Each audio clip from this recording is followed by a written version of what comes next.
Ian, how are you? I'm great. How are you? Hey, pretty good. I'm pumped to have you on for a lot of reasons because I know you know the real answers to a lot of this stuff. And mostly, before the season started with Lamar and his contract situation, like how close do you think they got to actually landing a deal before they called it off and Lamar said he was just going to play the whole season? I would say they made progress, but I never got the sense like I never had my finger on the button. Like there's times when I'll be reporting on a contract and I'll be like, all right, it's ready to go, finalizing, and I'll say like, can I go? And we'll sort of talk it through like that way. Um, it was never like that. I think they did work, they tried to get there. It never got to a point where Lamar like almost took it and then didn't. It just they weren't really in the same world. You When know what I there's mean? And so he's playing. when there's a contract situation like that, like what are the factors that we don't understand that's actually in a contract that would keep it from being agreed upon? This to me was more about guaranteed money than anything else. And really what happens with a player for a contract and like, any person really, but for players, like let's say I'm an agent and I'm about to negotiate Lamar Jackson's deal. And by the way, he doesn't have an agent, so it's just him doing it. But let's say he did have an agent. The agent would say, what's most important to you? What do you want? Because you're never going to get everything you want. Nobody has all the leverage, like rarely happens. So it's always a compromise. So it's like, what do you want? Do you want the most guaranteed money? Do you want the most yearly average? Do you want the most full guarantees? Do you want everything front loaded? Do you want to beat this guy? And if you don't beat this guy, then we're just not doing a deal. I need to know that. Are you okay with a number that looks to be one thing, but really is kind of backloaded? So it's not really, but you want to say you're the highest paid. That happens too. What's most important? I think with Lamar Jackson, most important is what is the full real guarantee? And I know he wanted to get as close to Deshaun Watson as he could. Ravens made a real and legitimate offer. It wasn't close to what he wanted. And he said, I'm good. I'll wait. So when he says I'm good, I'll wait, does that really mean I'm good, I'll wait? Or are they still like tinkering like softly in the background? Well, the Ravens always are tinkling. They're not tinkling, they're tinkling. Um, well, yeah, anyway, I'm not going to go further with the joke there. The Ravens are always tinkering. So, they've done deals in midseason for different players. They did one for Ronnie Stanley. They did one for Marlon Humphrey. They've done deals. So I'm sure the Ravens would like to do a deal at some point this year. And I'm pretty sure Lamar Jackson is like, I'm good. Well, I'm just going to play and I'm good. And, he is a different dude. He doesn't have an agent. He sounds like himself. He works like himself. He's got his own support system that really no one else understands or has. He is just a different dude. And because he's so talented, he's always come out on the right end of this thing.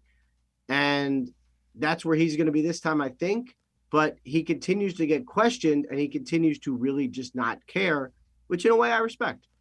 I'll watch some of the press conferences, especially a couple weeks ago, and they would ask him the question over and over, and he would say, "Yeah, like I said, I'm not going to talk about that." And he doesn't. He doesn't talk about it. He just says, "I'm gonna move on to something else." Right. And And that's actually kind of rare because usually what happens is players will say, I'm not going to talk about it. And then they'll ask again and he'll be like, what I'm not going to talk about is this. And they'll just say whatever they wanted to not say. Um, he is really disciplined. I, He is never, and his camp, which is really his mom, is never going to do anything to put him at risk. So, like, for me, not that my opinion matters, but for me, it's really hard to find info on him because he doesn't tell anyone and nobody cracks. So it's actually really like when I found out that he had COVID 2 years ago, 2 years ago, I guess. Yeah, I think whenever that was, I think 2 years ago, it was hard to get because not a lot of cracks in his, whatever. But anyway, pretty interesting. moving to Miami and Tua, whenever Tua goes out, the first game when he gets up and he's stumbling around and we all see it and it looks like a head injury, but they say it's a back injury, and we know how the saga has played out up to this point. Yeah. But what do you know? I just and I know nothing compared to you. But is there any chance those coaches really did not do the proper thing with Tua from the first incident onto that next game? Well, we're going to find out because the NFL investigation is wrapping up. And I don't know when this airs. When does this air? Today. Oh, well, perfect. Then we're not going to know. Um, So I better do a lot of things that don't make you. I better not make you edit this a lot, I guess. You know what? We won't edit it anyway. I'm an idiot all the time, so but Oh, you're cool. good. You're good. So it'll just be what it is. It is That what it sounds like is. my life. I've had to explain this to my sons where I'm like, I screw up on TV all the time, and they're like, "What happens? You go back?" I'm like, "Oh no, you It's just live. screw up, and that's just people see you do dumb things, and they just go, wow, that guy's an idiot,' and they just move on. Anyway, um, so we're gonna find out. The question isn't, did he have a concussion? I mean, that was the question before during the game, and he was, looked at by like 5 different doctors, the independent trauma surgeon, the neurologist, the team doctors, second opinions. Nobody believed he had a concussion. I know that is not what everybody sort of wants, but that's just what it is. Nobody believed he had a concussion, except for a lot of us watching at home. But what the investigation is going to say is, was the protocol followed? Were the rules followed? And if they were, but the outcome wasn't what everyone wanted, then that's in a weird way, like almost okay. The protocol was violated and was not followed. That's more of a problem. That's when you see people get in trouble. That's when you'll see, discipline and that sort of thing. So we're going to find out probably this week on what this all means.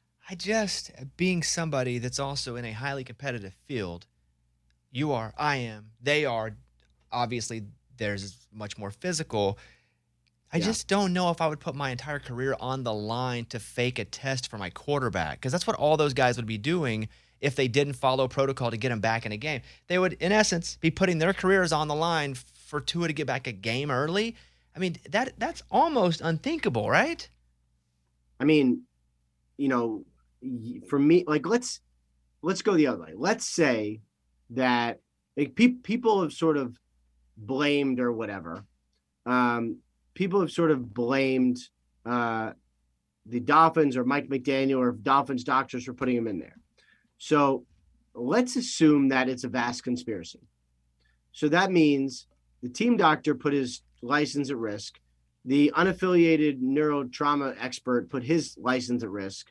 The head coach put his reputation with not just Tua, with all his players at risk to put him in a game of a second half in week 3. I don't see it. It's just too much conspiracy for not enough win. Like if it was a Super Bowl and you say like, does people put their futures at risk? I'm like, I don't know, maybe, I guess. This, no. So could there have been mistakes? Absolutely. We'll see. But was it an intentional conspiracy to make sure he played the second half of a game in week 3? My guess is probably not. Yeah, that's how I feel about it too. I mean, it's just a lot of people being involved, a lot of lips that have to be tied shut, and then a lot of risk to like long-term career for, again, a half or a game. But again, like yourself, we'll just wait and see. Is your phone ever on silent? I mean, being a guy that gets all this information and you're one of the best, if not the best at your job, is it ever on silent where you just go, I can't turn my phone on? It's a lot of times on silent, but it's always on vibrate. It's never off. And people always ask me like, oh man, like when can you turn your phone off? And I'm like, it's actually more stressful to turn my phone off. It really is, because let's say I'm on vacation and I'm in Hawaii, which I haven't been to in like 10 years, but let's just say I'm in Hawaii and I'm on the beach and my phone buzzes. Like I can tweet something real fast and be done with it. But what's way more stressful is turning my phone off and being like, I don't know what came. Mm-hmm. Like could be anything. Like if I'm on vacation and I get some news, I can call one of my colleagues and be like, hey, chase this down. But turn the phone off, like that's just stress, man. And I'm trying, this job is stressful enough. I'm trying everything I can to sort of alleviate some of the stress. It feels like every week OBJ is, showing up and doing official visits like he was in college. He's in Tampa one week. He's with he was with the Giants the other day. One, how healthy is he? How quickly can he actually contribute? And where is he going to go? First of all, just for clarity's sake, these are not official visits. These are official in his mind, but they are not actually official. Like he did not meet with the Giants. He visited a friend at the Giants building, which is Sterling Shepard, but he did not actually meet with the Giants. And when he visited the Bucs, when he went to the game, because they were at the Superdome and he was there, he also didn't visit with the Bucs or the Saints. He just was there. And, I think it's fine. It's all fine because, he really would like to be in the news. And if you're a free agent, The more people talk about you, the more interest there is. It's all good. He's not healthy yet. I don't get the sense his health is going to be determined imminently. So you're probably looking at early November at best. So he's just going to be in the news until he ends up signing. My guess is he ends up signing, ends up signing with the Rams. But we'll see if a team with playoff aspirations or playoff interest or whatever ends up jumping in front of them. I read that Jerry Jones said Dak did not have grip to throw a ball yet. Therefore, he will not be playing this week against the Eagles. If Cooper keeps winning games. No, I'm not even saying hold on. I'm not saying is there going to be I'm just saying if let's say he beats the Eagles, it's going to make Rams this week, but yes. Oh, yes. Excuse me. The Rams, then the Eagles, right? In order? Is that let's say he wins that divisional game against the Eagles and the Eagles are undefeated. He goes 2-0, two more wins. It's going to be really difficult on Dak to come back considering his replacement just went 5-0 or 6-0. Right? That's not a good mental health situation to have to arrive in. Wouldn't you just wait till you lost a game before you put Dak in? Just let it ride. I mean, look, that's how Dak got the job. Everybody, if you remember, it's crazy, but Dak was a fourth rounder who they were like, we don't know what we have here. And he wasn't even a great practice player at that point. So when they put him in a game, it's like, we have no idea what he's going to be. And then he was really good and he won a bunch of games and Romo came back and Romo was like, I got to retire because this guy's too good. It's not going to be the same for Dak. He's going to get his job back. My guess is the Eagles, but the fact that he can't grip a football now is not great. And it also really makes you kind of like roll your eyes a little bit at some of the, injury prognostications of the last month. Because I don't know how much of it was, it was like source. Dak is targeting the Rams game. I'm like, okay, but he can't grip a football, so that's not going to happen. Even me saying Eagles, I think that's the best case, but might not be ready. Might be the next week, Do you think in a twisted sort of way, Dak hopes that Rush doesn't go 6-7-0? I hope not.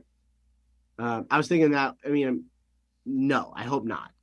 Because they want to make the playoffs and they want to win the Super Bowl. And, the better that Cooper Rush does, the better it is. Now, I will say this.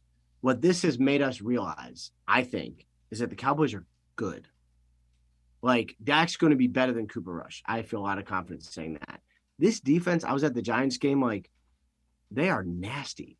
And they are aggressive, and they will keep teams in games. Dak's going to be fine, but the Cowboys, I think, are good, and that's been interesting to find out. What's different about Parsons on the field? Because I watch him, right? And he's dominating. He's fast. He runs wide receiver speed. But what do the other players say makes him so special that allows him to just dominate? Well, I think there's two things. One is he goes hard all the time. So, in life, just like in football, if you make the effort, you're generally fine.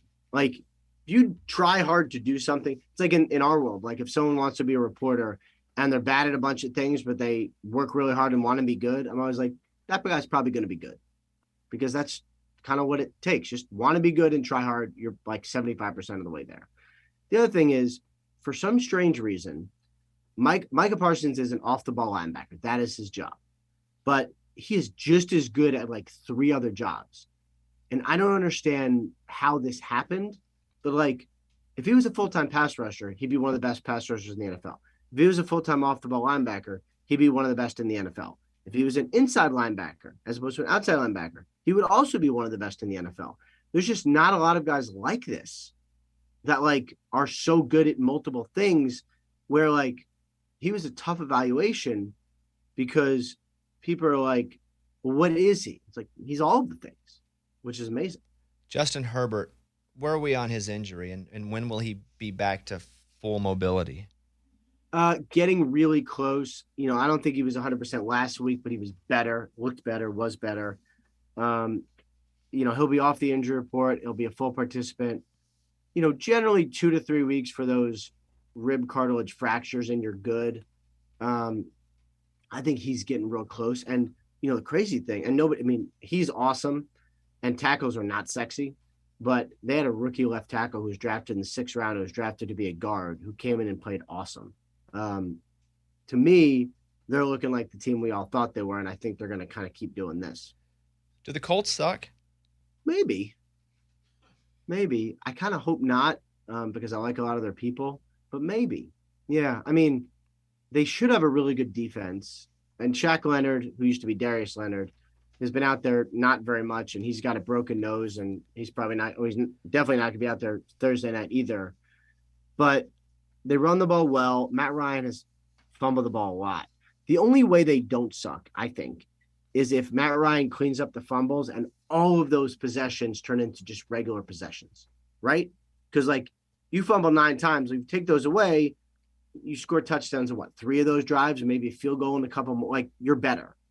But if he's gonna be loose with the ball like that, they're not gonna be good at all. I want to ask you kind of a personal question. You are from New York, and I've been to Starkville many times. And as a matter of fact, my team Arkansas is playing in Starkville this weekend, so I may be down there this weekend. But you go, scary game for them. it, Scary game. it is a scary game. Well, our quarterback may not have been playing. It may be a whole brutal situation in itself. But you go Right. from being a guy in New York, guy in the East Coast, to living in Starkville, Mississippi. Is that a culture shock for you? Um, it was. I loved it.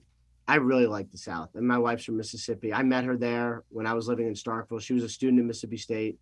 So when I took the job, I told the editor I only took the job under the agreement that I would live in the college town, which seems normal, but at the time they never had that before. It was a Jackson newspaper, Jackson Clarion Ledger. So all the writers lived in Jackson, drove up 2 hours, reported, and drove back.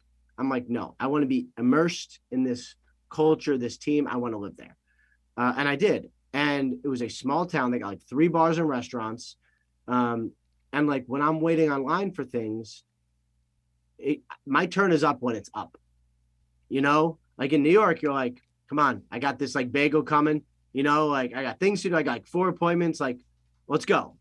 In Mississippi, your turn is up whenever they say it's up. It's almost And like sometimes island time. Yeah. I mean, it's the time. The clock is different, you know, and it's like people talk to you online, and when they say like, you know, how you doing, they like actually want to know. Right. And they wave at you, Like, just driving what's through. going on in New York? What's going on is like, what do you want? Yeah. Here in South, it's like, what actually is happening? So I had to get used to just like talking to random people that I didn't know. I loved it though. The food is great. People are awesome. I lived in the South 5 years. I lived in Starkville. I lived in Tuscaloosa. And I would, for the right situation, I would definitely move back. I want to talk about Tuscaloosa for a second, and we have just a couple minutes left. But you covered Saban and Belichick separately. Yeah. A lot's been made of their friendship or their professional friendship, and some of both. But what are the similarities between those two, working with them separately, independently, and then how are they different? Similarities, what both of them are crazy because they could stand on the field, stand on the sideline. A game goes by with 70 plays, and you could ask them, both of them, they both can do it, about a specific player on a specific play. And just watching the game from the sidelines, they can tell you what that player did. It is bonkers. So you'll be like, Nick, on that touchdown, the left tackle looked like he kind of, like, oh yeah, he got outside his guy, he pinned him in, and that sprung the run. And you're like, God, how did you see that? But they both can do it. So football wise, and it's wild because they could tell you what everyone did on a certain play, what they're supposed to do, what the play was before and after, and what happened. It's like beyond crazy to me. Both of them are really good at explaining football to idiots. And by that, I mean reporters. So I like Belichick specifically, but Saban would do it too. But Belichick specifically, if you ask him a football thing, he'll really tell you. Like he will explain to you in a way that is like palatable, which I always thought was so cool. They're different in that Bill is the most disciplined person that I've ever met. He will go into a press conference, and if he doesn't want to say something, you're not getting it out of him. Like he and I got along for a lot of reasons. I think one of the reasons was I knew I was never prying injury news from his lips. It wasn't going to happen. So if he didn't want to say it, I'd ask him once, I'd move on, and we talk about other stuff because you can't force anyone to say anything. With Saban, you kind of can. You ask him over and over, and he'll lose discipline, and he'll just kind of say whatever. So I could go into a Belichick press conference and know what I'm getting. And I would go into a Saban press conference, and it could literally be anything. It could be, I told you I'm not going to talk about that. What do you want me to say? This guy got suspended, and I'm disciplining him here, here, and here, and here's who we're going to replace him with. I'm not just going to do that. And he'll be like, you just did that. So different there. Both are just fascinating to cover and get to know. Which one do you think you'd be better friends with in real life if it was just friendship? Probably Belichick, because he can turn it off a little better. Like, I'll run into Bill, like, say at the combine or something, and I'll want to talk about football, but instead we'll talk about horse racing for 45 minutes. Like, Saban doesn't really do that when he's business. Bill kind of does. So that's a little different. You guys follow Ian at Rap Sheet on Twitter and Instagram and all over NFL Network. Hey, big fan of your work. Just appreciate the hustle and the insight, and thank you for spending some time with us today, Ian. No, thank you for having me. This is really cool. And if nothing else, I get to look at my own picture for about 22 minutes. So that was pretty cool. Yeah, it's 4 of them, too, not just one. 4, with all a slightly different gesture. All right, Ian, talk to you later, buddy. All right, great stuff, man. Thank you for having me.